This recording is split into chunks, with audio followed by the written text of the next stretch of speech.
Hare Krishna. Hi అండి, welcome back to Padma channel. ఈరోజు మన వీడియోలో దొండకాయ ఉల్లి కారం ప్రిపేర్ చేసుకున్నామండి. ముందుగా దొండకాయలను నీటితో శుభ్రపరచుకోవాలి. ఆ తర్వాత దొండకాయను 2 సైడ్స్ నీట్గా కట్ చేసుకొని మన నించుడు వంకాయ కర్రీ ఎలా కట్ చేసుకుంటామో వంకాయలను అలాగే దొండకాయలను కూడా ఇలా కట్ చేసుకోవాలండి.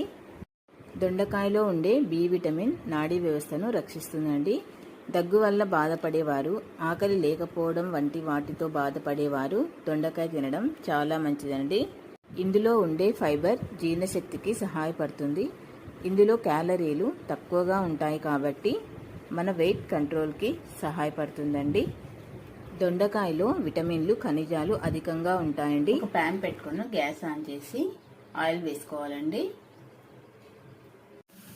2 స్పూన్లు మినపప్పు వేసుకొని వేయించుకోండి.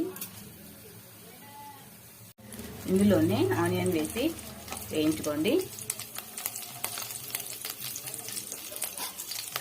ఇప్పుడు ఇందులోనే ధనియాలు, జీలకర్ర, చింతపండు, వెల్లుల్లి వేసి వేయించుకోండి.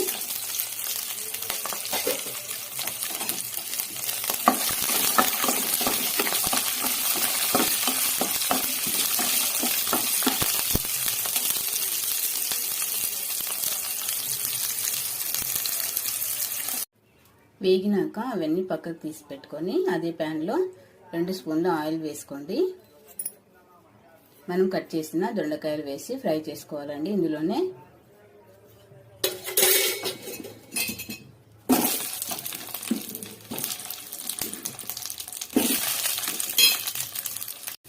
ఇప్పుడు మనం వేయించుకున్నవన్నీ మిక్సీ జార్లో వేసుకొని కొద్దిగా పసుపు, కొద్దిగా కారం, ఉప్పు మీ రుచికి తగినంత వేసుకోండి.